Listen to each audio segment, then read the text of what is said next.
Hi, I'm Nacho Vigalondo. I'm from Spain. This is Marcel Sarmiento. This is Aaron Moorhead. This is Greg Bishop. This is Justin Benson. And this is Shane Brady. What's up, guys? We're all here at Fantastic Fest Yeah. for the premiere. We managed to get everybody, all the directors in the same room. And one person who didn't direct anything. So we have 5 directors Such a bunch of attractive people. and one Yeah, person so who didn't attractive. It's I wish so they could see us all. Yeah. it's so lame that people at the houses that they don't realize that we are so beautiful, all of us. direct. Gorgeous. Yeah. You can't see our faces. Yeah. There's no it's a shame. Googling us either. There's no way to find out. Yeah. Guys, I have to warn So- you, we do have 3 cases of beer with us. Marcel, do you want to talk about the raps a little bit? Like, Yeah, so I mean, I guess when they first came to me, I was a fan of the series, but I wanted, and they said, "Do you want to do the rap?" I was like, "Well, I'll only do the rap if I can sort of do something different with it this time." And I thought, I didn't know what I appreciated that the other raps sort of were a slowdown between each segment, which was a very effective because each segment has kind of an energy and then you slow down. But I said, hey, what if the rap was the opposite and was very energetic each time and kind of jolted you awake? And then we make, all the other segments have sort of this energy about them, and they were like, "Oh, that's an interesting idea. Let's try it." So that was sort of the idea, and to never return to the same scene twice. So that's what we set out to do. Where'd you find this actress? Just through some friends, actually. She's a working actress. What's her name? Her name is Amelia, and yeah, she was great. Part of the problem is doing the rap is you've like 2 or 3 minutes and then it goes away for 20 minutes, and I had to sort of establish some sort of intimacy and relationship between these 2 characters. So that's why you'll see it flashes back to them in the sort of video memory thing, and I'm not sure if it totally worked, but It works. For sure. Can you talk a little bit about like just the technical, like how did you guys, how long did it take you guys to shoot everything? Because you have a really wild rap. I don't know if anyone's watching it for the first time, but you're about to find out.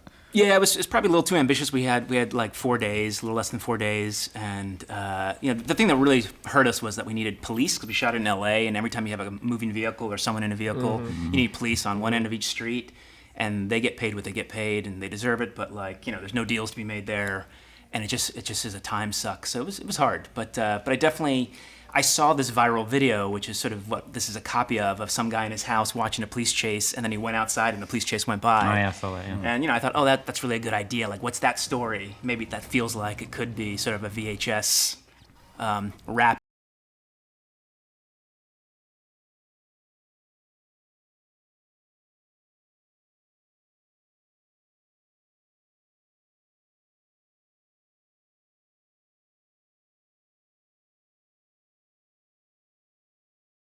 And all the meaning is coming from your rap out. Yeah. 'Cause I think in my case, I didn't, oh, okay, how do you do that? That's- The aerial shot. Yeah, I licensed footage and then we CG'd in a ice cream truck. The ice cream truck's fake. It was a real That's seamless. chase.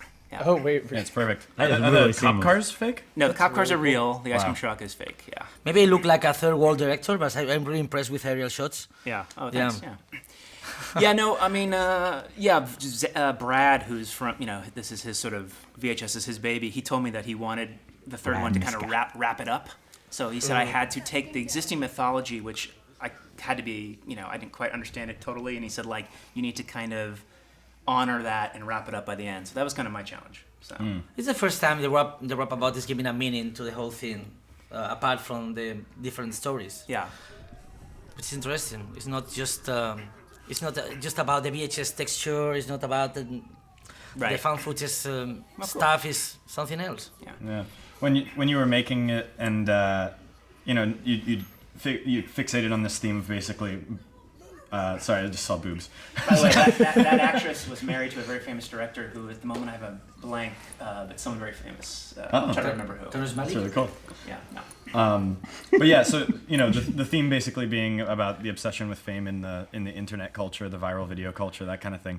Do you think that that's something that's we're tumbling down like a spiral, like it's gonna get worse, or do you think we're gonna actually hit a peak and everyone's like, all right, everyone's in a viral video, this isn't important anymore? Well, the original idea was I was trying to think of, my favorite horror movies. There's always the scene when the kids have sex and they're the next ones that get killed, that die. And so I thought for today, it's really the kids who shoot something to try to get a rise out of someone to shoot something horrible at someone else's expense, and those kids are the ones that deserve to die next. Yeah. So that was kind of the good, original idea, and that's kind of what I tried to. I guess Bone Storm has a little bit of that too. Yeah, so totally. That's Yeah. cool. That's Yeah. cool. Yeah. Another question from the third world. Do cops wear Google glasses in LA? Well, when I, Google Glasses. There's a new rule. they're right? going to, yeah. All Yeah. the cops are going to have these little headpieces. So Oh, really? that thing is coming to LA. Yeah. Yeah. Well, new well, rule. I think there is a new law where. Oh my god! Sorry, I hadn't seen that. That's awesome. That's cool. Where don't cops have to have something on them at all times to record? Yeah, Like, now it's coming. Their now, interactions now, coming. now it's a new thing. So this is. This I'm is- sorry. This is the first time I've seen This it. is this is Dante the Great Okay. starting, and I do a major cheat here. You know, you're not supposed to have titles on these things, but I totally cheat. Is when she says, you know, Dante the Great. I cut to the exterior of the theater, and there's the title. awesome. That was my kind of. That's perfect. I was gonna cheat to put the title into the movie. So That's really smart. there it is. Oh, that's perfect. That's cool. Trying to like justify little tiny ways to actually make your found footage movie into a real movie. That was like a huge Right. like a huge thing for us too. That's awesome. Right. Yeah. All right, so tell us a little bit about production, where it was, how long it was, that kind of stuff, and then we'll roll into. Fun Yeah, stuff. well, there's an awesome like documentary Holy on this shit. DVD that I put together. It's like a 8-minute documentary that kind of really goes into everything, casting and production design, everything. So I'll try not to make it too repetitive on what's that. So if you want to know more about this short, then definitely check that out. But to answer your question, shot in Atlanta, like 6 days, I believe. And that's Justin Wellborn there. It's amazing because it's a short film, but it has the density of a feature film. Okay, this is the way I remember your segment as a feature film, condensed. which Yeah, is but kind well, of my amazing. whole goal, the whole thing was just to make it feel a little bigger because I really love the first two VHSs, and I think that was Brad Miska was talking about the whole time. The producers really wanted to kind of make it look big. We're kind of given the same budgets, but we're trying to elevate it and throw a bunch of production design in. And I just had the idea right at the top of this whole thing's inspired by. I read like an article in like 2007 about a police raid on David Copperfield's warehouse. Oh no. And it ended up being like it was like some crazy girl that she was trying to extort money from him or something. He was innocent, but it just kind of sprang the idea of like, what if the magician like really was dabbling in black magic and was actually making people disappear? Like This is my awesome. first. How do you do that? Just that is that's a real cloak down on the ground, and then I think we shot a separate plate of somebody inside of it. Oh, great. That's cool. And then we just kind of merged those plates. So there's a lot of kind of this. But little when I said trick. big, I didn't meant just production values. It's also the plot, the arc of all the characters. Right.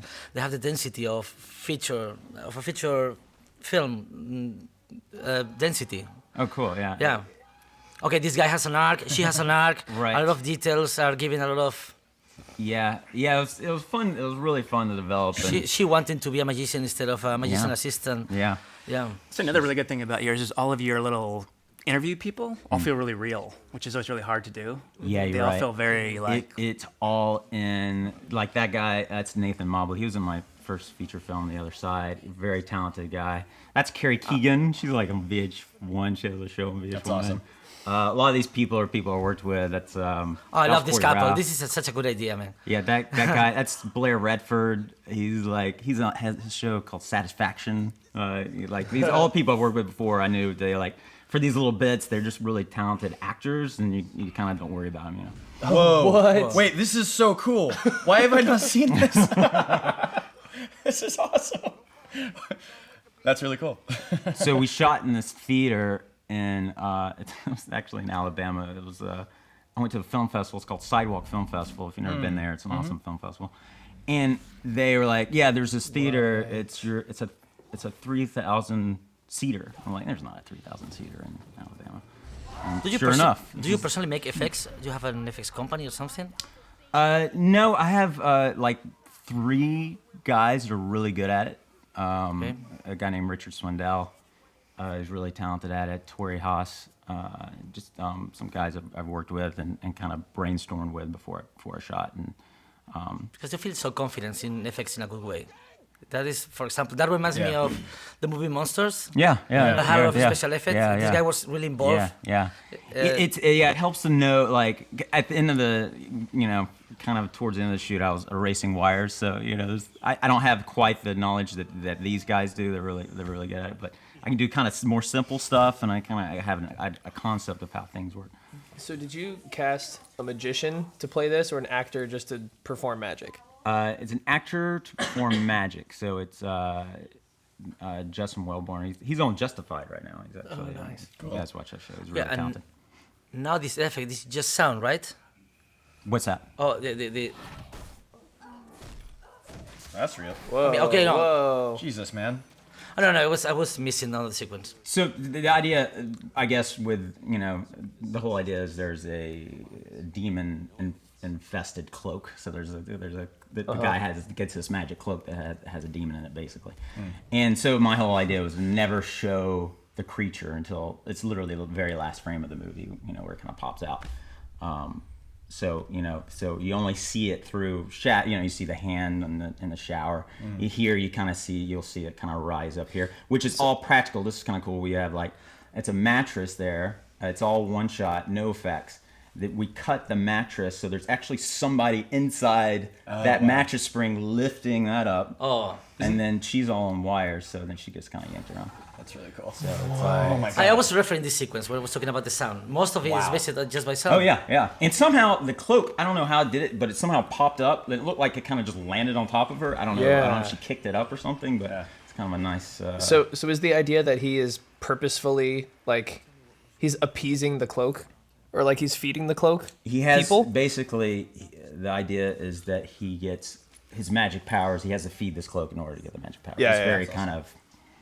I guess a little shop of horrors where you have to feed me Seymour. So yours is the first, as I think at least, most people when they give the mandate of found footage, it's basically supposed to be you found a tape on the ground and what was on this tape is that thing. Right. And yours is almost a documentary, which is so awesome. Was there any kind of concern about we're going outside the VHS branding, or did you talk to them about that? Yeah, it was always from the very beginning. The pitch was let's do it documentary style because there's pluses and minuses to found footage, right? There's blessings and there's curses.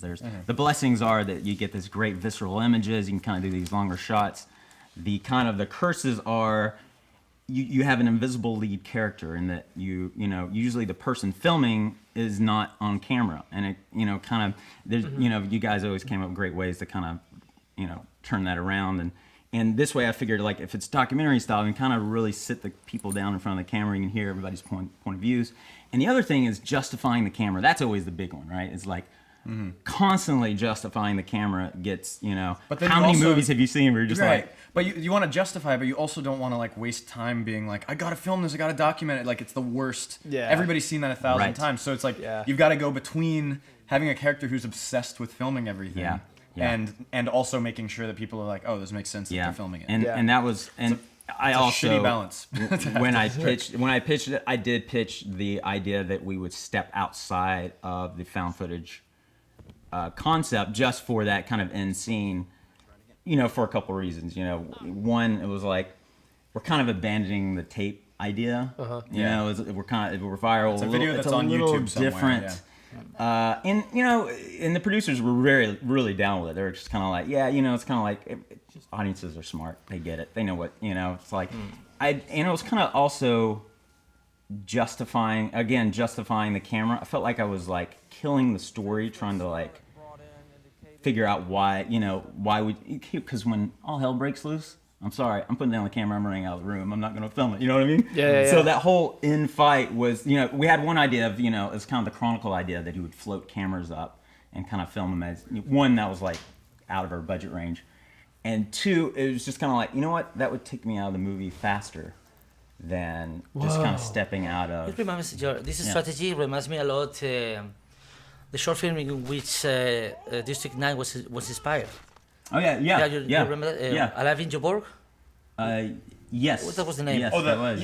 You're Neil playing with Blomkamp. it feels like all the cameras are justified, but not in the way, not in the explicit way. So you Right. don't. I like the fact that you are justifying all the cameras, but I think your magic trick here is that from some point you are not justifying anymore, but somehow it works with the whole thing. Yeah, Because that- because you are inside the narrative as a spectator, so you don't realize that. Yeah. The key may be it's just like once you've got your hooks in the audience and once you've had your way in, you can increasingly get away with it more and more. If you just made a movie and it looked like found footage but you never justified it, that would just be lazy, bad cinematography. The best example, and I think that probably was right before we started shooting VHS 3, but End of Watch. End of Watch was just Yeah. like, yeah, I'm making a video Yeah. for my class, and we're like, we didn't even need that, but okay, we got that. Yeah. Yeah. And then, by the end of it, it's like, there are no cameras anywhere. Why are we seeing any of this? But who cares? Yeah. Who cares? Because I want to just see the story, and it's great, Yeah. And I think that's... It is as if all the, I mean, because it is all found footage up until this point, and then it's as if once Dante pulls the girl out of the chair and brings her, that's when we kind of like, it's almost like we're going real time now, was the kind of the concept, Also, given the mythology that Marcel expanded upon, it kind of makes sense too, because as you know, the mythology of VHS is becoming something almost more omniscient that doesn't need a camera justified. It's gone airborne. That it's nice for a coincidental, very elevated interpretation. True, because, and if you think about it, like Wait, most all found footage movies, like Does if anyone you else add a notice that he's cut, gone? if you add a cut in a movie, you're wait. cheating. Yeah, You know what I mean? absolutely. Yeah, If you all the add time. subtitle, you're cheating. It's all Yeah. a cheat. It's like we're not trying to. The biggest thing the producer says is like we're not trying to fool anyone. You know what I mean? Yeah. We're not trying to fool anybody, and that was kind of like cool. Well, the last film that anyone thought was real, the first and the last was Blair Witch Project. Yes.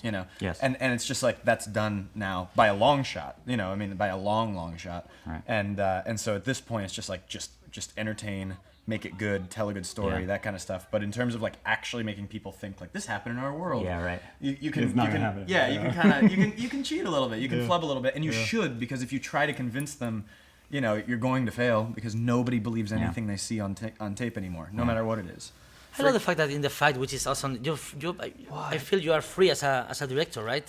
Yeah. You are not trying to justify each shot by shot where the camera is and why. Whoa! Yeah. Nice. Yeah, it's very. I love the thing about this is that thing is not a horror story, but it's a horror story. It's a fantasy story with horror elements, like Right, yeah. like Oh my God, that's like so the Clive Barker tales. Yeah, Are yeah, you familiar yeah, with yeah, Books very- of Blood and everything? Yeah, very kind of actiony. How the hell did you do that? See, I grew up on movies like I love adventure movies. You know what I mean? So it's like all my horror films have a lot of adventure and kind of fun in it. Just keep talking, because I'm just gonna watch this. I've not seen this. This is so fucking cool. Dude, I wanted to go back like 2 minutes ago when you did, like, he's in the back of the cop car and then the cop's cuffed and then you go out and he's outside there. Like, Oh yeah, that was all like that. I tried as much as possible, and the magic Oh my god. is to Is kind it of gonna like be fucking? Of course it is. those little magic. I like doing those Warner magic tricks that aren't like that aren't CGI effects. So that whole thing with the cop car is all just a camera trick. There's no cuts. There's no CGI. That's what I there's no. figured. It's all just like Yeah, that's great. fun. Talk about the fact that you have a large sprawling thing in Vegas, and visual effects, and a fight scene, and about 1 billion setups, it looks like, and budget constraints. Well, it's actually really freeing with found footage to shoot stuff like in Vegas, and because there's no crews. I mean, it's just you with a camera, and you just kind of walk around, and you can add production value to something that you can kind of give it production value. Those were all by- composites, I assume. All composites. Yeah. So we just went to Vegas, shot some signs. But like this stuff, well, in Atlanta, wire work is free, right? Basically. All free in Atlanta. pretty yes. much every call, And yeah. you just Yes. you can call Good. anybody and it's like, hey, can I get some wire work? And Yeah, they're like, pigeons we'll- are free. Yeah, we'll hook you up. White doves. Yeah. That's cool. So quite a bit of wire work. Yeah, it's kind of one of those things too. I ran out of money at the end, and I was erasing wires, which wasn't fun. It happens to the best of us. There's a lot of wire work in here, actually. Do you find that wire work slows down your production in a surprisingly bad way, or were your guys just like snap, snap, snap, go? Well, it's not a fast way to. Right. Yeah, if you can avoid it, it's good. But no, worked with team called Black Knight Stunts that I've worked with on the past 2 movies, and they're really proficient, really fast, awesome stunt team that can move really quickly. Niels Onsager kind of built that team up, and Brian Depew was our our stunt coordinator on this one. But yeah, those guys are just like, they train every day, so they're just on it. You know, it's like we never ever have to wait for stunt team. That's the crazy thing. It's like we're waiting on something else. You know, That's we're waiting incredible. on anything but the stunts. But you know, never wait on the stunt team. It's really cool. While we're in this little respite, what's up next for you? Well, I sold a script to Sony called Lockdown at Franklin High, which is a monster movie set in high school.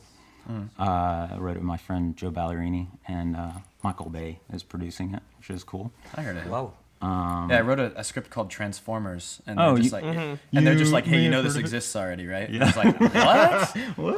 I have only 1 degree of separation with Michael Bay. Yeah, what's that? I have only 1 degree of separation. One with him. degree? Yeah, it's Here you in this room. Are you? Yeah. Michael? Sweet. Yeah. Are you Michael Bay? 1 degree. There you awesome. go. This is great. Oh, and this is awesome because you know, it's kind of like we shot this scene here. I think this is one of her name is Emmy, and it's at one of her friends' house, and all her friends came out, like, oh god, they're making a movie, awesome! Everybody came out to watch, and it's literally I pull out my cell phone and like I'm shooting this stuff with a cell phone camera, and everybody's like, man, this is kind of blows. I thought this was gonna be a real movie. Like it is a real movie. Look at that. Found footage. That's epic. That's all just with your cell phone? All with the cell phone. And that's CG fire, I assume.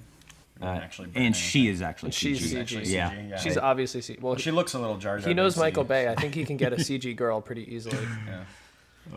Yeah. Did you have this end in mind all the time? This ending? You know, I think I actually shot this ending in a traditional way, and I just had this camera on it. And I think I actually cut it that way in a traditional way, where it's just regular cameras coming up to the closet and the cloak hanging there, and it was kind of like, I mean, even though I broke the rule before, it felt weird to kind of stay in a traditional filmmaking. It felt right to kind of go back and kind of go back to that found footage element and being the webcam. And there you go. There's Dante the Great. Good work. Awesome, man. That was Thank you great. for That was that. the first time I got to see that. That was cool. Awesome. I'm glad you got to see it on this commentary. Jeez. Something I should confess is I'm a magician at the Magic Castle, so I had a huge. nice. I had a huge.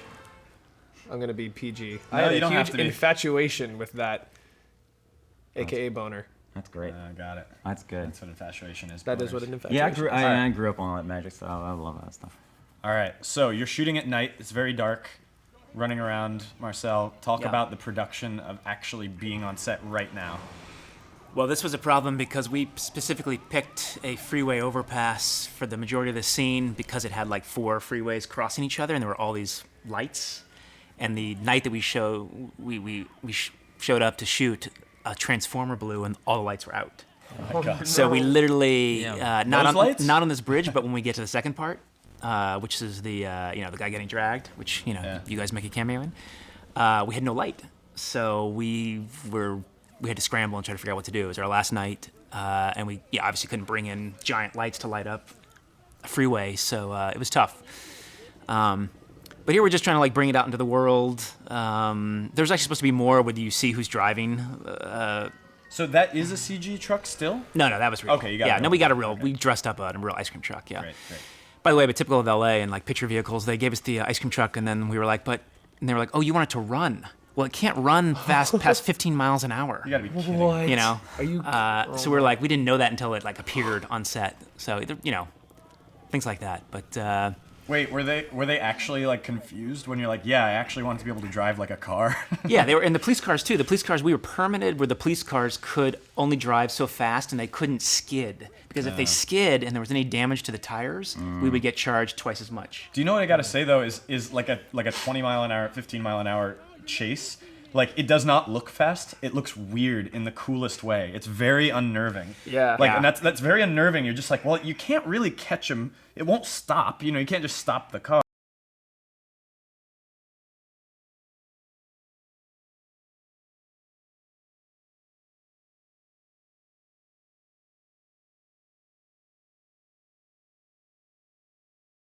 Sure. The inserts of the legs are mine, which you shot Oh right. on a right. studio. So, Yeah, we're doing our green screen pickups for Bone Storm, and Marcel slid on in and shot some legs to get all nasty. Those right there. Yeah. Yeah, that's Whenever you awesome. see the legs. That's really cool. So how is he sliding on the ground? What are you doing? He's here? on a piece of like rubber, like under his ass. The stunt guys were great. They were like so good. Like talk about guys who just come in, know what they're doing, and like do it in 5 minutes. Is everyone here a stuntman? No, the BMXers are. Such a good idea. Oh, That God, is it's brilliant. great. That's good. Oh, you're That is brilliant. brilliant. Absolutely. Yeah.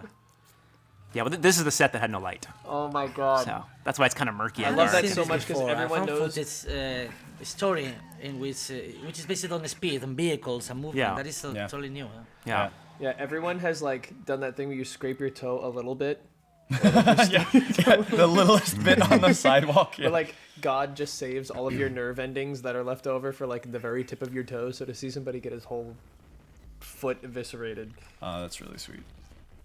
That's some of that Spring Breakers shit right there. yeah, spring break. Yeah. Oh, here we are. Nacho. Here I go. Here you go. So Nacho, talk about all of your knowledge of the Geneva Convention. The Geneva Convention. We in Spain, we are so against the Geneva Convention. Yeah, I think it's pure crap. it sounds like Yeah, it. Like absolutely. a lot of You guys, I'm gonna bring this around a little more elevated. Nacho, why do you build such big penises, and why are you so good at building giant vaginas? Well, I'm so glad you jumped to the end, which is like, I don't know. I like the fact that you can use horror not as a genre but as a texture. As in Dante the Great, I'm not making a horror story. This is not a horror story. It could be more considered a science fiction story, but it has enough horror elements, so it can count as horror. So, at the beginning, I wanted to make this parallel universes story in which one guy is facing himself from a parallel universe, but thanks to the horror texture and the horror tropes, I can include big penises with bare and teeth and vaginas dentatas and everything. So I think it's a really nice transition from one genre to the other, which is something I really love when you use genres not as a set of rules, but a set of rules to destroy. Right. I love that. Who built and who designed your? I love that. Oh, yeah, I design have of this the guy working. He's a really brilliant guy working for films and television in Spain. The thing is, okay, we wanted to make the door is, I don't know, it's the design of the door is, I love it because it's half serious, half cheesy. Is at the same time feels like Primer, and at the same time feels like Doctor Who. It feels like for children. Yeah. But the thing is, the most complicated thing in that case was the duplication of the room. We didn't have two symmetric rooms. This is a trick all the time. This wall is a mobile wall. In every take, we are changing the position of the wall, so the same room is seen from a different perspective, and sometimes we split the camera so it feels like we are in a big space. Right. But it's all a trick. Believe me, it was so complicated. Yeah, that sounds like a headache. I feel like It's such a big headache. You reverse everything? Or? We reverse the door Okay. and the element that is in this side of the door. Right. In order to making things logical when you split the image. Okay. So we are at the same time we are reversing the image and reversing the door in front of us. I feel like there's a first level of complication of like figuring out how to flip it properly on there, and then there's a second level of complication of you're on set and you have to explain it to 30 other people that don't really know what's going on. Yeah, Why you're flipping everything and how you're was going to a do it and mess. how it's going to work. We made and this convince little them. model and we try to have everything clear in advance and everything, but it always happens when you are about to say action and someone screams, wait, this is totally wrong. Yeah. Yeah. Right. And his hair is changing from one character to the other. Oh wow. Yeah, and sees great. the position of the ball pen and everything. But for me, the challenge was, while editing this part, the challenge was making sure that the audience was sticking to one of the guys, instead of just believing that we were just facing a dialogue between two characters at the same level. I wanted that character to be the main guy and the other one, the one we are seeing through now, to be the other. So Right. Did you use somebody? Was there a body double ever, or was it always like a split screen? we have a body double in just one frame. We have seen it before when we see the shoulder. over his shoulder. Yeah, yeah. That's the only moment when So we that guy have like came to set, like did everything, get his hair right, and he was in like an over the shoulder for like a second. just a bit of a holder. Yeah, cool. Who's your actor? It's called Gustavo Salmerón. I'm gonna sound like Borat at this moment, Please. But Please do. but the actors in my story are kind of big in Spain. So it's funny because in Spain we are in this terrible financial situation, and it sounds really sad, but it's easier to get really big names involved in a short story. So yes, this guy is pretty well known in Spain. Gustavo Salmerón. He's a brilliant actor that is being up there from the 90s. He's really famous. Where in Spain did you shoot this? Well, in Spain, we shot this. Those were 2 long nights in the same house we see from the outside. In order to package the whole shooting in a single place, so we were able to shoot it kind of fast. We found a house that worked in both ways. So not only the indoor sequences, but also the outdoors. So the connection between all the rooms and the outdoor sequences are totally real. So it's a clever way to keep everything contained too, and interesting the whole time. if you keep locations together in a shooting, everything gets. Yeah. Did you ever consider getting? I mean, even like a script draft or something. Consider doing identical twins, or you're just like, no, I don't want to deal with that. Or no, I know that limits our options too much, which is what I assume what the problem would be. Well, I wanted. Or was it always him? I wanted, yeah. I don't know. I wanted to make something kind of. I wanted to make pure science fiction at the beginning with one character duplicated. You can think in terms of paradoxes. You can think in terms of science fiction stuff. But I wanted the things to really go crazy into the VHS mode. So I wanted to make something that could feel in both ways. So Cool. it was one guy all the time. Were you ever concerned about the pacing of this, just considering how they very slowly creep into each other's houses? That's the thing. But for me, that works perfectly. It's just, but were you ever just like, oh no, everyone's doing like these crazy wild chase things, The thing is, that's my, for better or worse, that's what I tend to when I shoot. I love to work the pace in this way, and I love to. It builds suspense, you Yeah. know. Yeah, and I It love- draws you in. I you love know? silence, and I Yeah. love this kind of rhythm. So I think this part of the movie works great just in the middle as a bridge between your 2 stories.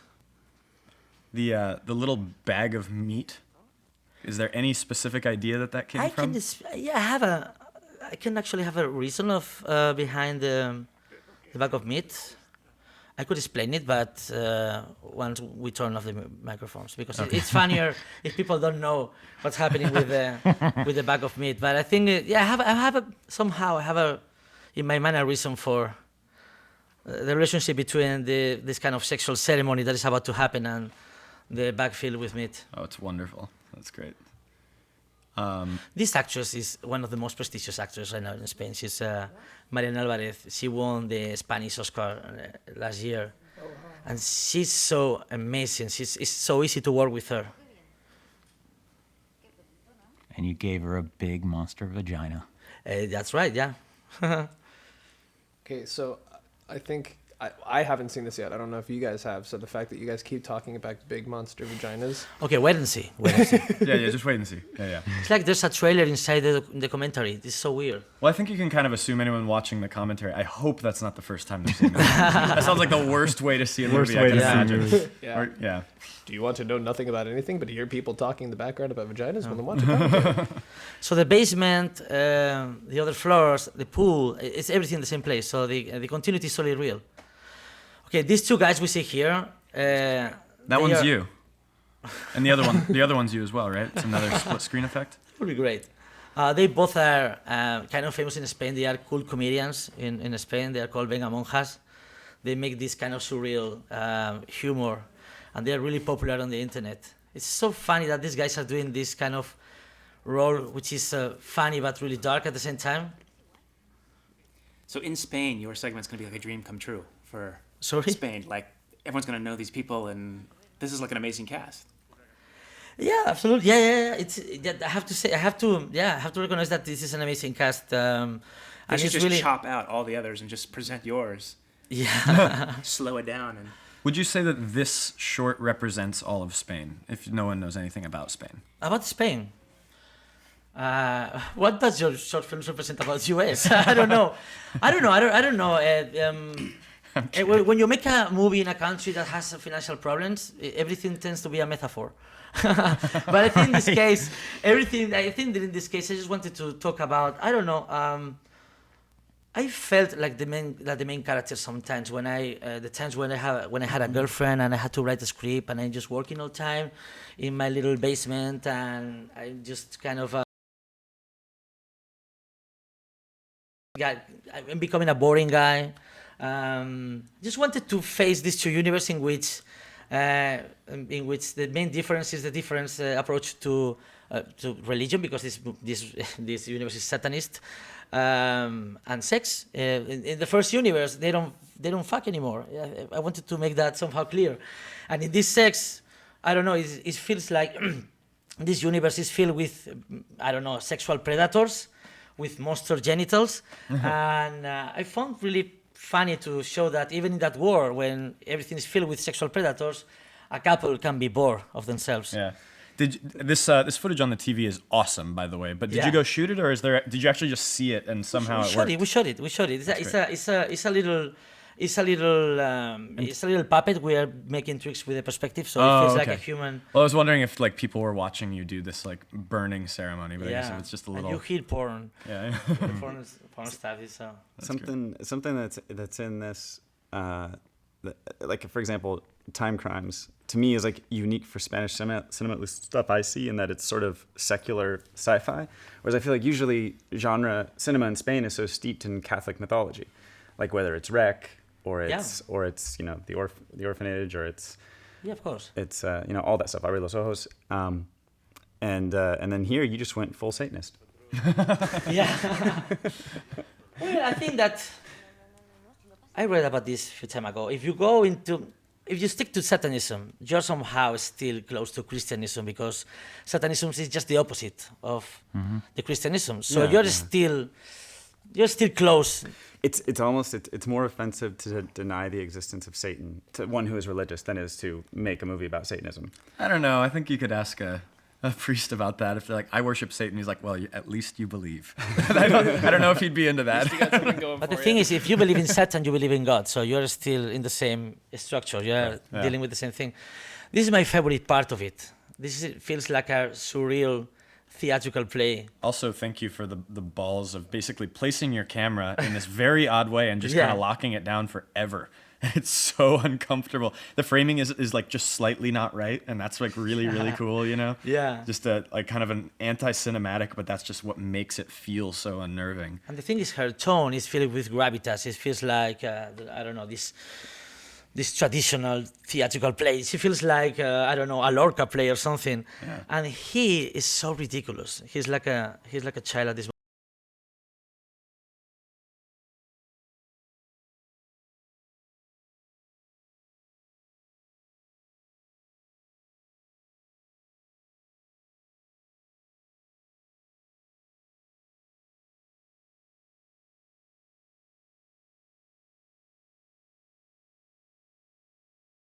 It's a Gibble thing, and then he's over there still kind of in the.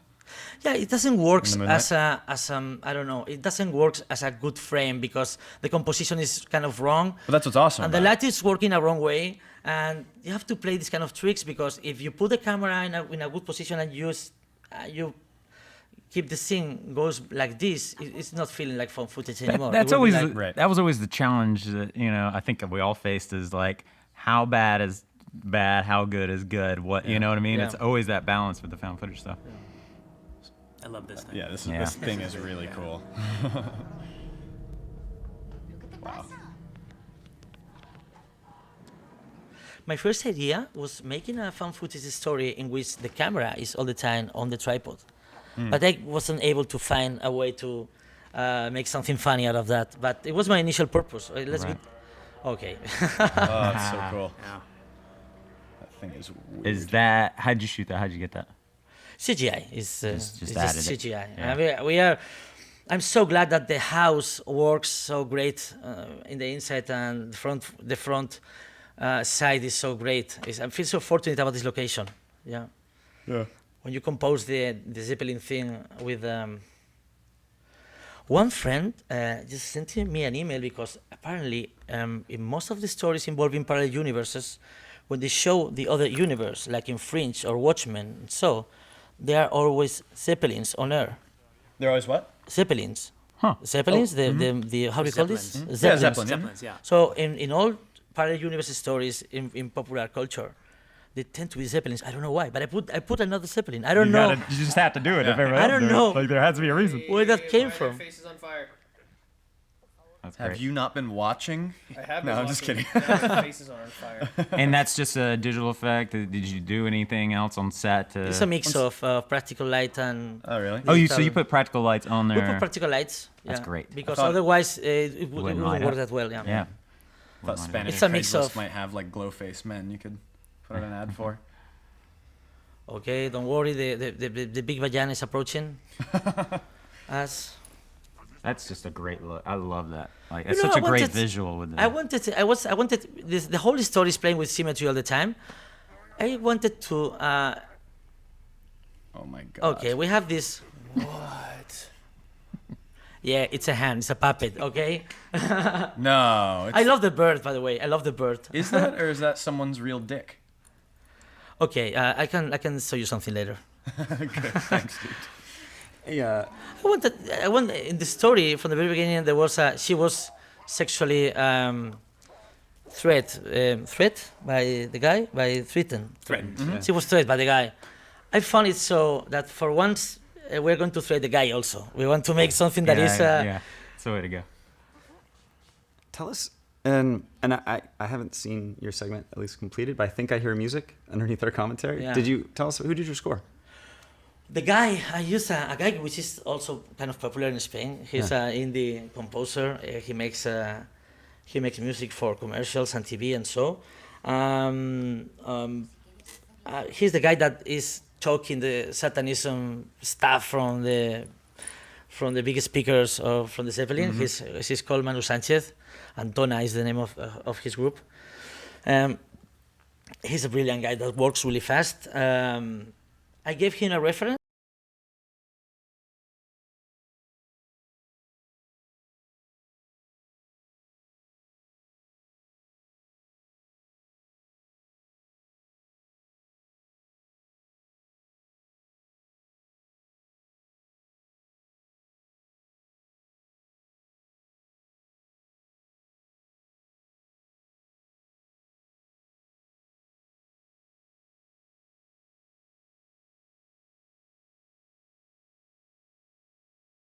Nacho, I was going to ask you with the music. Were you ever thinking about not putting music on? Do you already know you're going to put score? What was At your? some point, I wanted to break the rule and put some music in a part that is really asking for. Yeah. I think that is, if it increases the I don't know, That's expressive element, I'm okay with that. that's an interesting thing about the evolution of audience response to found footage is that there Here was it there was a goes. time when you put music in found footage Yeah. and you go online and read like an Ain't It Cool News and it's like, what the hell?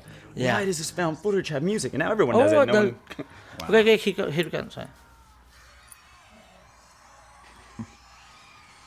That is so hot. Yeah. In that universe, that is allowed. You That's a are great shot. allowed That's to- fantastic. You are allowed to eat your husband with your vagina if he is punching That's fair. you in the face. So That is I fair. wanted to send a message against domestic violence. That's really cool.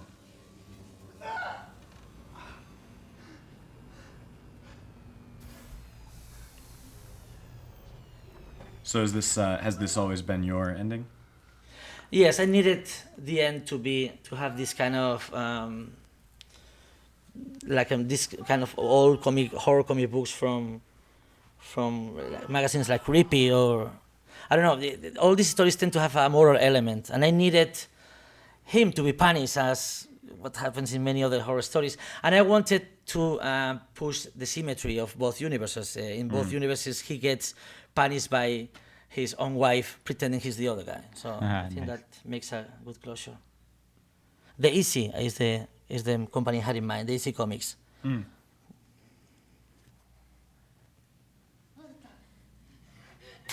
Great. Yeah.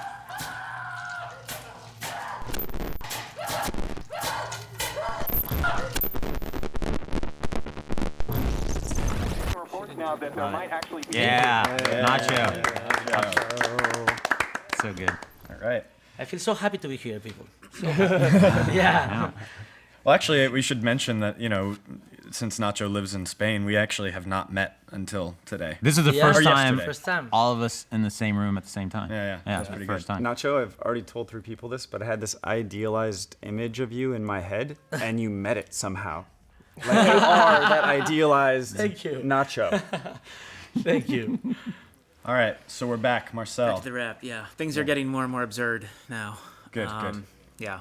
I mean, this was supposed to be a bit of comic relief in the middle of the movie, continuing with sort of the idea of people's interpretation of, someone else shooting and something going wrong and what they're thinking is going on. They hear sirens and they start thinking like maybe the cops are coming for them, and It's a whole different story inside yeah, the rap about. yeah.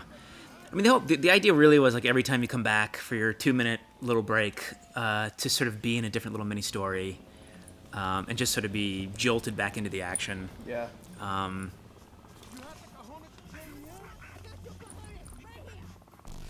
This was one. This was supposed to be we had like 5 great stuntmen here. Where it's supposed to be a massive fight, but we literally ran out of time. So this one had to be sort of like we shot this whole thing in like 4 or 5 hours. So just one thing, wow. I'm really curious about this. Your story, the rap about story, is really linked to the title of the whole movie, Yeah. which is viral. It's really Yeah. linked. It's really close to the theme of your part. Which came first? Did you have the script and later the title came, or? The title came after, but the intention was always the same. Yeah. And again, we're just trying to get bigger and go even farther out there. Now there's helicopters, and then the end of this little mini sequence is we see stuff from a helicopter point of view. So again, we're just kind of going out in more of the world.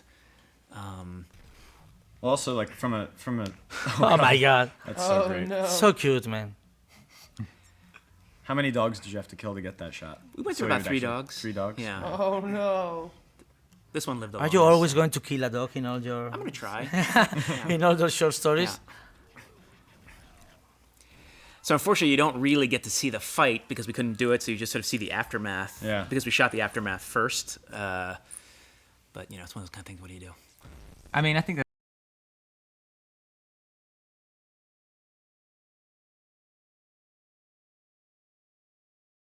part of making films is how much time you have to do it. You know what I Yeah. mean? Like, I think that kind of gets overlooked a lot of times of like whether you like something or not. Of like, no, you're lucky there's anything on screen at all. I had 2 hours to shoot this. You know what I mean? Yeah, there's a famous quote.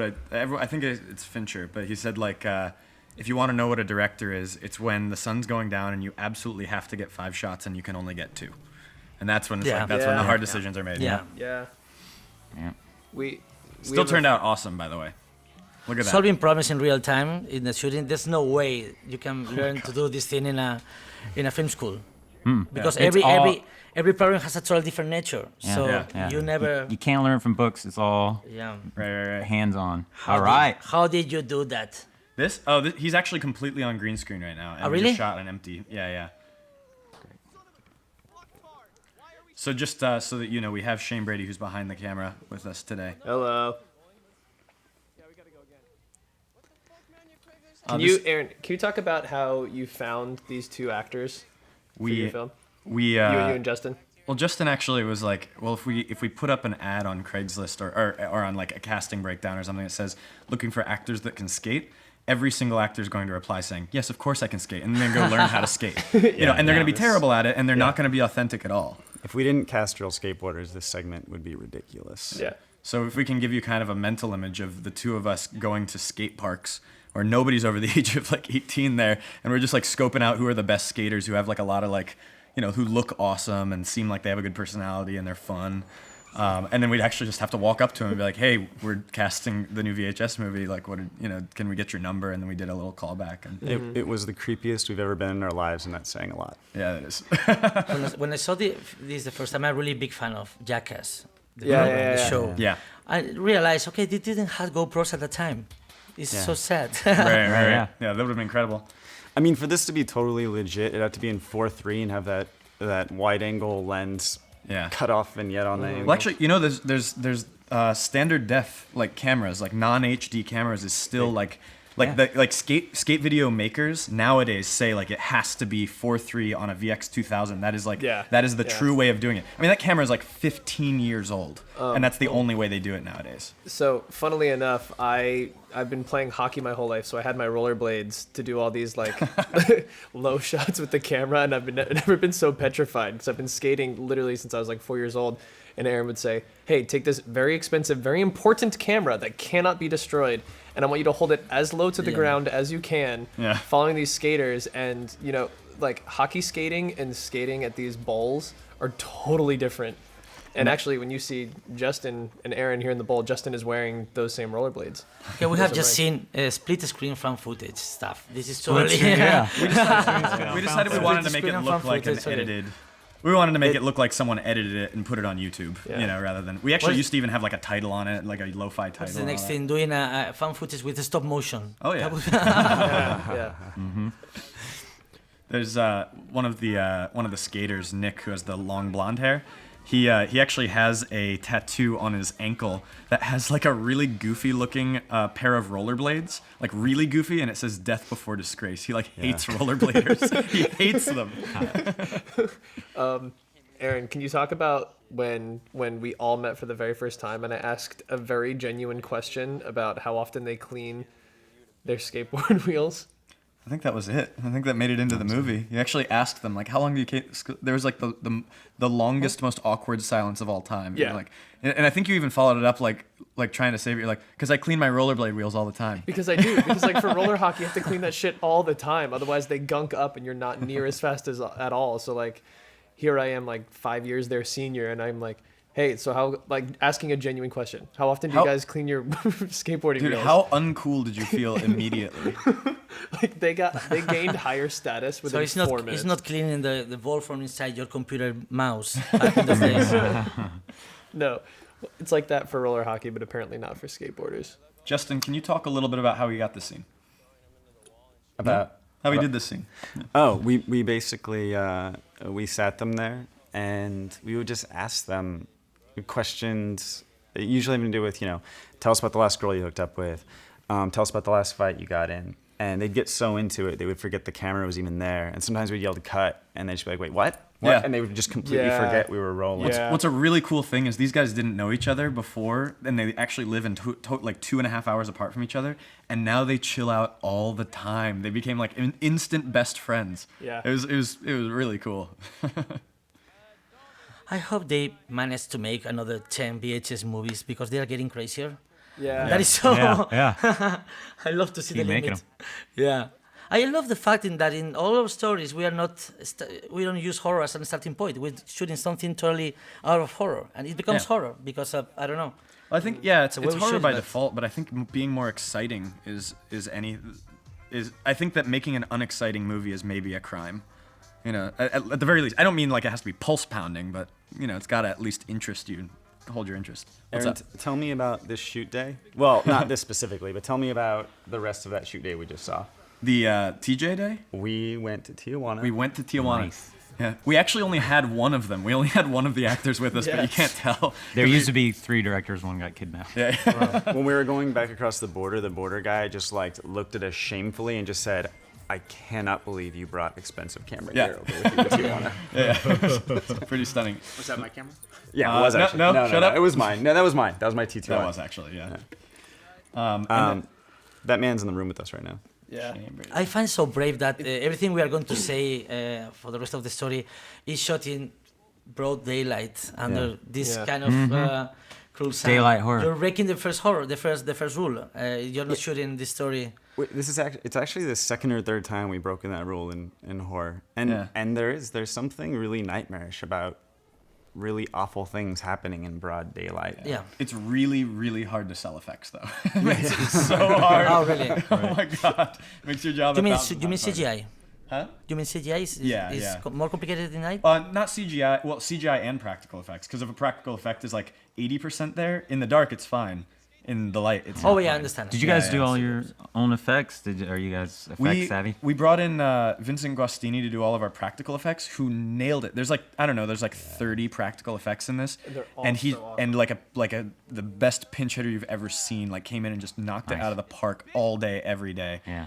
And also it was like 100 degrees out there, so of course practical effects. If you've ever, there's blood, there's sticky stuff that needs Yep. to stick. Like it all just worked. You can imagine the weird little stuff. And then visual effects wise, we hired a company in Estonia called Frost Effects to do the Man on Fire, but the rest was all in house with us.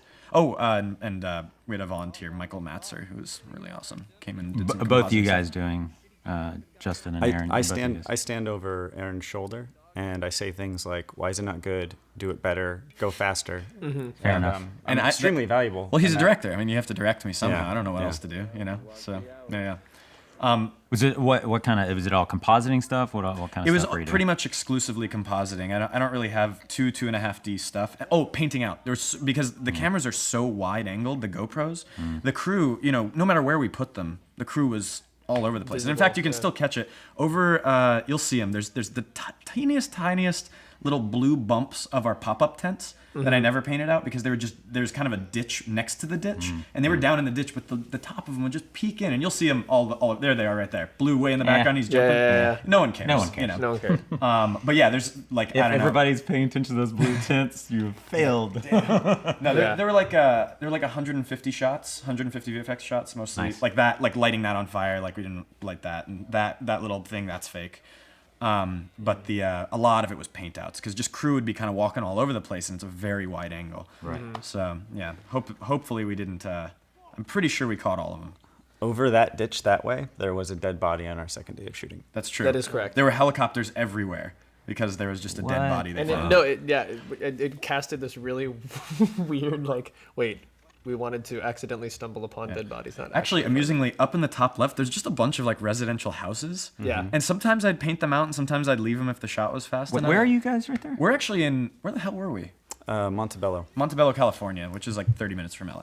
So It feels like the location has inspired the story because it's so dependent on the place. You know what's messed up is it didn't, and it took a really long time to find this location. Okay, it was yeah. so hard. Really And hard. actually, no, even funnier, we went to a skate park and asked kids what are the coolest skate locations because we actually got a location manager on it and he couldn't find anything. He's like, I don't know, a watershed somewhere?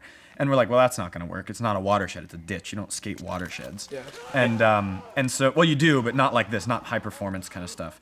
And then, so we actually went to a skate park and they're like, okay, here. And they pulled out my phone and they're like, this. And they just point to like this random area. We had to like hop 3 fences and walk like down this way. We found the ditch. And we found this ditch and somehow were able to secure it. But the thing is, like, Aaron and I actually did spend probably about 2 weeks driving every day Oh, to yeah. random places in the Yeah. outskirts Yeah. of LA Oh. trying to find the right ditch. Yeah. And it was always disheartening. That Or just like- feels like or such a like- waste of a day. No, right? You're or just like, we'd find the perfect one, and he'd be like, "Oh, that one. Well, you need to have the fire safety."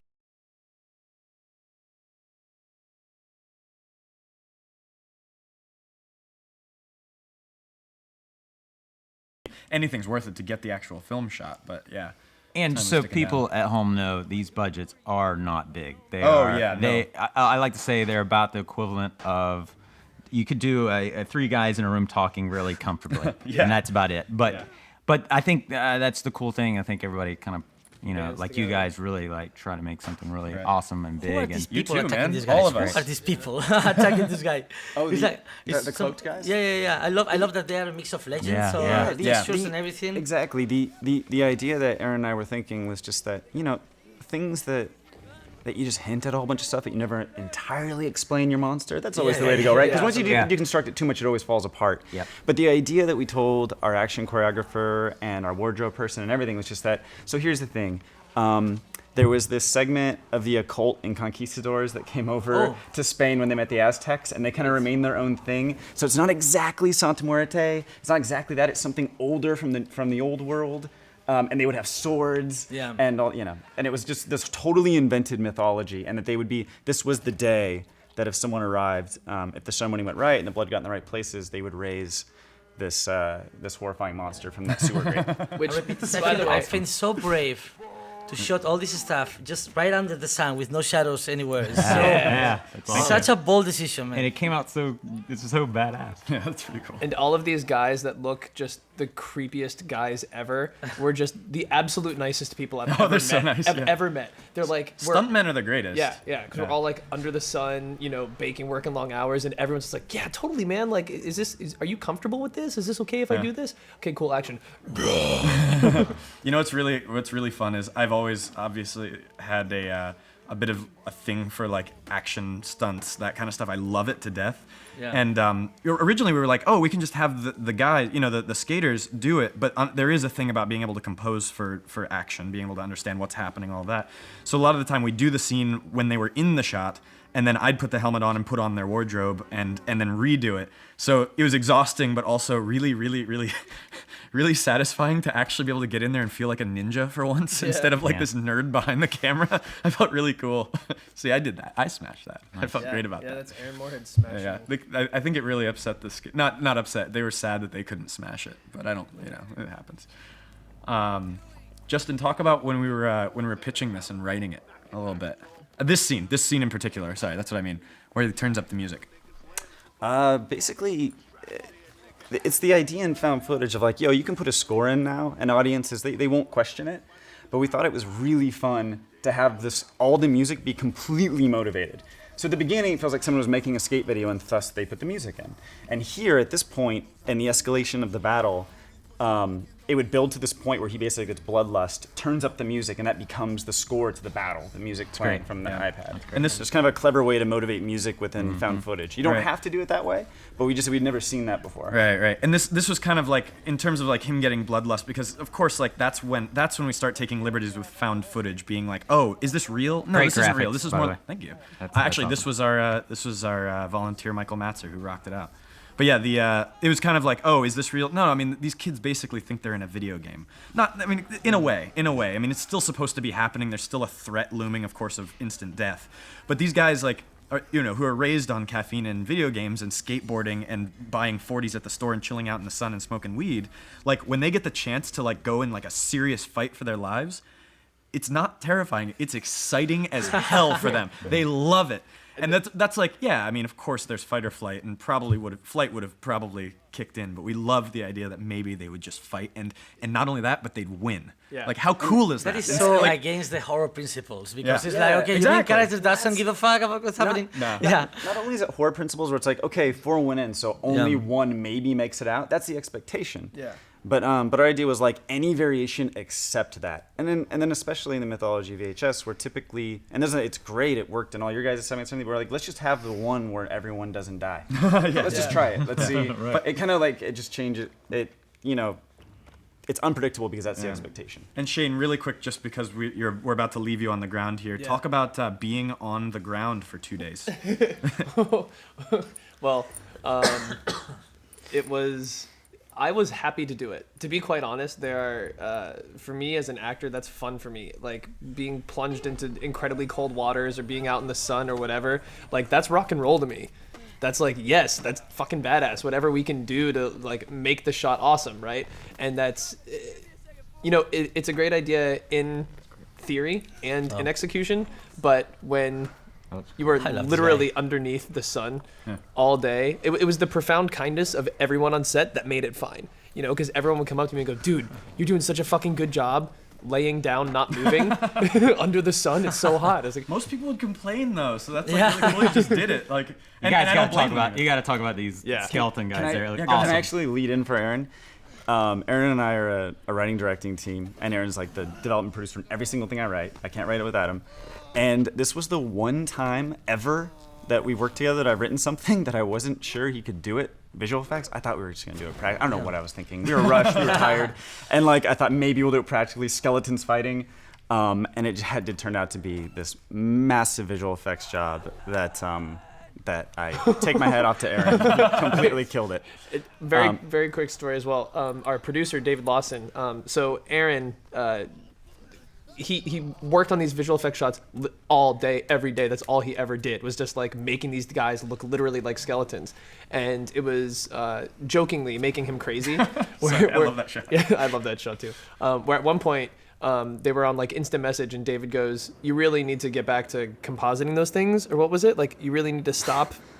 Yeah.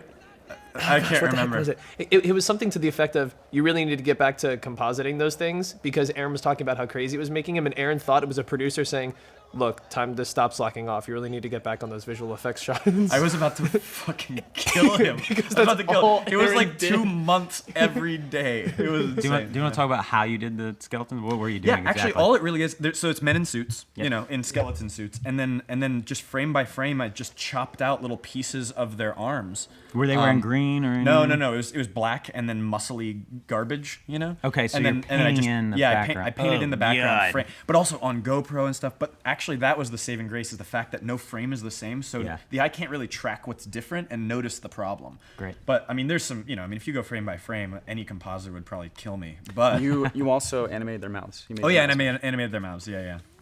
Yeah, that came out. The skeletons look fantastic. By the way, I can say that we are very, very proud to have a found footage movie that ends in the stomach of a monster. Are we the only one that ends in the stomach I've of a never monster, seen that or has before. someone done that we didn't know about it? All right. Anyone? I don't know. I've never Nice. seen Hey. it. That's pretty awesome. Well done. Well done. That is a great ending shot for that. This is so So the sick. next challenge is finishing the story inside an ass, right? Yeah. That will be the next step. Also, I love that Bone Storm gives this girl that look. This is really cool. So yeah, the challenge with this taxi is being in LA. You know, again, if you're filming in a car, blocking off streets and all that, we couldn't do it. We couldn't afford it. So they gave us some parameters. We could shoot in a moving car as long as nothing protruded more than 6 inches from the car, because we were going along with real traffic. Oh wow. But we also needed a light source. Like all the flashing lights that you see from supposed to be the outside is faked. Like, so we needed to. So I was in the front controlling the light that goes on and off as you're going, watching the monitor. You know, because there's no real light doing that. It's not powerful Wow. enough to come inside the car. Wow. And then we, at the same time, at the end of this sort of sequence, well, first of all, we also had to time the police cars going by and the ambulance, again, all on live streets, so you couldn't stop it, you couldn't block it, you couldn't, so we had to just sort of circle around and keep doing it. And then at the end, you might not notice it, but there's this sort of complicated sequence of 3 or 4 cars passing at just the right moment. And we had to do that on live, you know, Fifth Street Bridge, you know, with crap. stuntmen and stuff, with normal traffic. And it was really, really hard because, you know, Basically, the whole shooting is legal, right? it's legal, Okay. but like this, you know, we wouldn't have done it this way if we could have actually put it on a truck or, you know, had a follow car. I should have properly been in like another car, you know, behind. But we were all inside this real cab. There's probably like, you know, 6 people Whoa. squeezed inside this Wait, little there's cab. 6 people in there? Oh, I Yeah. guess sound. You. Yeah. Sound Your is in the cinematographer, trunk. Or did you shoot it? No, cinematographer's in there. Okay. We used the SI2K just to sort of Right. gain some space. Right, right. You know, still really challenging, and sort of that's why it sort of Was is. it? Is it the? Because this is like a really, really shot, like really claustrophobic. Yeah. Is that? Was that the choice, or was it literally because you couldn't get further away? No, It I think looks that- really good. I think that was a Obviously, it looks choice. great. I But think yeah. that was a choice, yeah, to be sort Cool. of like, you know, lurky and yeah. Wait, what do you mean lurky? And the flip is really hard. I mean, we actually had to have the actors hold the camera for some of this stuff, you know, for the gun. We just couldn't fit it all in here. Right. Was there ever a part where you weren't able to actually see what was happening, and so you're like, you had to just review the footage, or were you able to actually like? We couldn't review any of this. Oh, really? Yeah, Really? there was no playback or anything. We just had to run it. You can see it in that shot. It's starting to turn into day. We Oh, were running yeah. out of night. We Yeah. were running out of time. So By the way, congrats on that working, because Yeah. your next scene is day, right? yeah, Kind of. yeah, dawn. dawn. Yeah. That's awesome. That's really cool. Yeah, millions of guys do, thanks to your website. It was your ex-boyfriend. You know, each one of these little like rap things is supposed to sort of accentuate a like obvious thing about the whole viral Right. thing. It's not supposed to sort of be reinventing the wheel, but I feel like it's kind of in a fun way. Again, more and more absurd these last 2, and then it kind of goes back to like the more grounded, you know, in the last little bit. It's found footage Boogie Nights. Yeah. Found footage 2014 Boogie Nights. That's cool.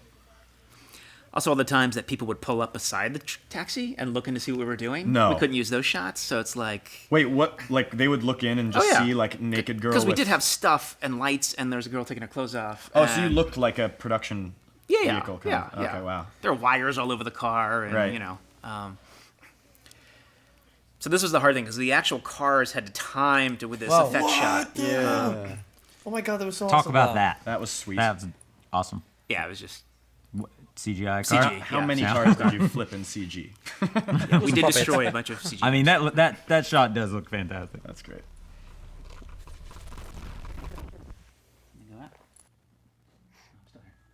Cool. So instead of going to the balls to the wall, you guys cut to a very lovey-dovey sequence. Was this always there in the edit, or was this in the script, or were you just like, okay, hang on, we need something to kind of remind us of what we're doing here? Yeah, no, I definitely had to we wanted to, remind you of why it mattered, who the characters were. Because again, it's been like an hour and 20 minutes now. You haven't really seen these people, so. Right. That lens flare is rad. And then the LA River. Good job, everybody, on the graphics. Like that's always a Yeah. stickler for me. I Is hate- how the graphics look on found footage movies. I cannot stand when it looks like crap. And you know what else is a pet peeve for me? It's when they put the record button worst. in found footage. Like you're not looking through the monitor of a camera. Like it doesn't record that. Yeah. The record button. You know Yeah. what I mean? That drives me nuts. Everybody, Yeah. everybody drives does me that. nuts. It's also the same thing of like when found footage they'll start with like, is this thing on? How do I, and it's like how the cameras work. Look, like look, every other again, camera. we're in 2014. Everybody knows these. Everybody has these. You know what I mean? Like, yeah. camera. Yeah, everybody. That's kind of the thing about what's cool about being able to make VHS viral and not making the Blair Witch Project is that audiences are so smart now with found footage. They all know what iPhone video looks like. Yeah. They know what that's going to be. They know what the aspect ratio even is. If you were to turn a phone sideways, they all know it's like, And you know what? or and, anything. Oh, this is beautiful. And cameras, they've gotten better, so Right. everything looks better. And actually, the people operating the cameras, like nobody, shakes that much when they run. You know what I mean? Like everybody did, I think, a good job of making their found footage stuff look watchable, and not like. Because domestic cameras, they don't have a domestic texture anymore. If you want something to look like a domestic thing, you have to put an effect to it, Right. which is kind of weird. Right. Back in those days, in the 90s, I was making videos with actual VHS, and I was trying to avoid the video texture. And here I am, years later, Isn't that ironic? trying to make something that I wish it looked like a VHS tape. Yeah, right. Isn't that ironic? Yeah. I'm actually glad because I think it's been over the last 3 years that the VHS look has now become fetishized in a way. Yeah, absolutely. Because before that it was like, oh, get this off. I want it on a nice pristine DVD. And now it's like now we look at DVD and it's like that looks like garbage. Here's the thing, though. Like is like you can take a picture, and like you can make it look really bad, and it's art. But if the sound is bad, it's crap. Yeah. You know what I mean? Yeah, that is not expressive anymore. Yeah. Yeah. I think if the sound is bad, that's one of the ways that maybe you could convince someone that a video is real. If you had to Right. do some kind of so a fake funny. thing. Yeah. It sounds so bad. It's freaking me out. It's like so unnerving because the sound is horrible, and I know it's real. Picture bad, art. Sound bad, crap. So you actually went down into the LA River. Yeah, we drove this down there. I assume permitted and everything like that. What are the logistical? Because this is something what they every said filmmaker is- at some point films in the LA River. So what's They- the logistics of that? They said we don't give you permission to drive down there, but we don't tell you you can't. But you might get stuck because actually the LA River, if we went 5 more feet, it gets deep. yeah. So they're like, you basically sign away your life. Wow. And it's also really slick down there because it's all like algae, and it was really hard actually to shoot down there, and everyone was miserable and unhappy about it. But yeah, we just drove the van down there and paid off all the homeless guys to get out of the way. Did you really? Yeah. Oh man. And but it's a pretty beautiful vista down there. Was paying off homeless people part of your budget? It's a line item that was. There's anticipated? always a payoff the Yeah. I mean, I think if you, especially in a city, you have to. We had to pay off people on the neighborhood street. We had to,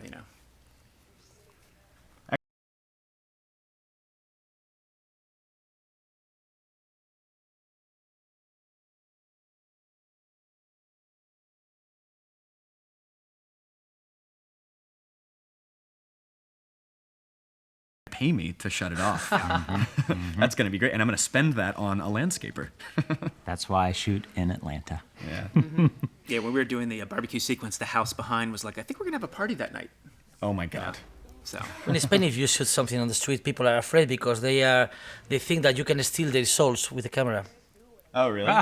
No, it's Do they have internet there? That's awesome.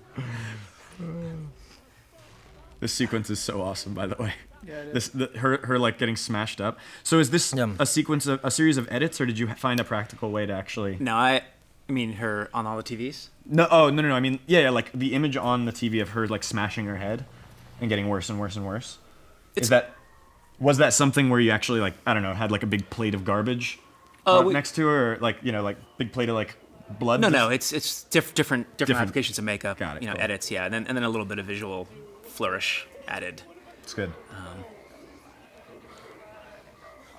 This was actually really hard. I mean, I know TV replacements aren't the hardest thing in the world, but this was There's a so lot many of them, yeah. TV replacements, and Oh, yeah. this Yeah, turned just- out to be kind of a nightmare. Yeah, I believe it.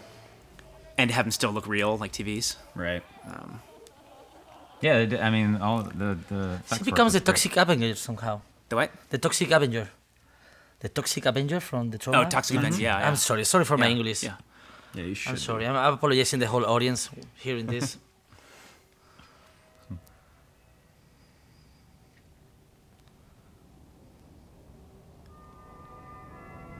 So whose iPhone was sacrificed for that? It was dummy. Oh, okay.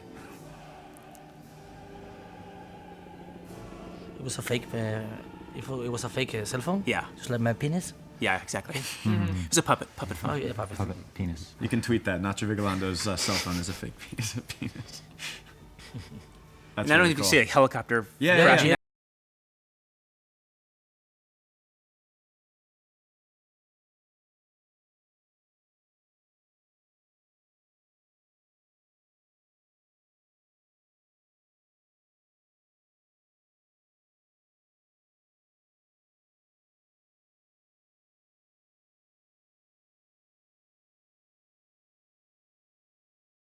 I don't know, scares and Yeah. different situations. Really, I don't know. It's like 3 movies in one. Yeah, we kinda got it's to an do obvious whatever we scene, but this time the movie is really packed. When you watch the trailers, you can realize that this movie is filled with stuff which is so far from each other. It's like a festival. Yeah. It's like your own film festival. Yeah. And I mean, that's what's so nice about an anthology. One, as a filmmaker, it's a low time investment with a great reward of being able to, you know, work with and be associated with other good filmmakers. And it's a feature film, so it'll go to festival and it'll, you know, go to theater, that kind of stuff. So you get a lot of benefits. And then also on top of that, just creative freedom of like, you know, as long as it is within 15 to 20 minutes, you can just kind of really go berserk and kind of just tell whatever story you want. You don't have, it's not like a regular sequel where, you know, oh, you have to follow these characters and pick up where we left off. In this case, it's like, no, just make it found footage, but otherwise go crazy. So it's really nice being involved in. Have you seen this where we rewind through the whole movie? Yeah. No, I have not actually. So the rewind comes up and then the whole movie rewinds. This is what I love about. This is what I love about the series. Again, it's not about being crazy. It's about being crazier. Yeah. Than the previous one. So Yeah, gamesmanship. I don't know. I was a big fan of the series before I got involved. So you can feel how happy I am to be here. But I want this series to go on and go on and go on because I don't know. I know. Yeah, you wanna see what's next, yeah. I think we can all genuinely say we want to see what filmmakers do next with this. Like, Yeah. what's going to be their hook? What's going to be their way into the point of view story? Found Yeah. footage. It is just a great, just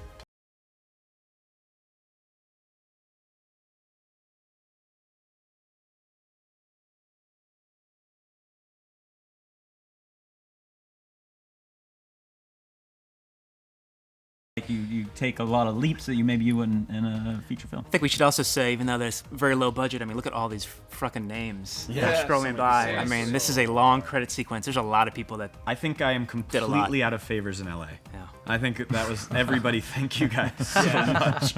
That was incredible. I'll never repay them. It's like when we get asked to do other anthologies, we're like, well, we have to move to another city first. Atlanta. Yeah, come on down, y'all. Hey, There's can just you things gaff? we have to Do you consider. You know how to light? Yeah, that is the difference. LA, they you know, it's like you go to Atlanta the film, they get stars in their eyes. You go to LA a film, they get dollar signs in their eyes. Oh yeah. Well, That's the difference. yeah, because I think in Los Angeles, sometimes you forget that movies are like literal magic to the majority of the world. Oh yeah. You know? No, to me, I watch Bone Storm and I'm just like, I know exactly how he did all that, and it's very transparent. Yeah. But other people are like, how the hell? And that like, you Yeah. know, makes you feel pretty good. It's all magic to me. I love it. So actually, I get to watch Dante the Great later on tonight on a big screen with a reactive audience. That's Because- what I'm really excited Yeah, about. because I didn't Yeah. hear any of it, you Yeah. know, so it just looked spectacular. But that's actually that's really really exciting, just because right now we're at Fantastic Fest, which is the U.S. premiere, Yeah. and which is going to be, you know, the loudest, craziest, most enthusiastic audience we can hope That's for. So, that's my favorite part. I mean, you know, it's a blast making movies, but like to watch it with an audience, that is my favorite part of the whole process, and just hearing them react. And I'm really looking forward to that. All right, we're gonna redo this, right? All right, let's roll in. That was a really good practice. Right? That was a really good practice commentary. Okay. Can you, Justin? Do you mind sounding less dumb, just a little bit? Thanks for watching. That was my best attempt at sounding smart. Adios. Adios. Adios.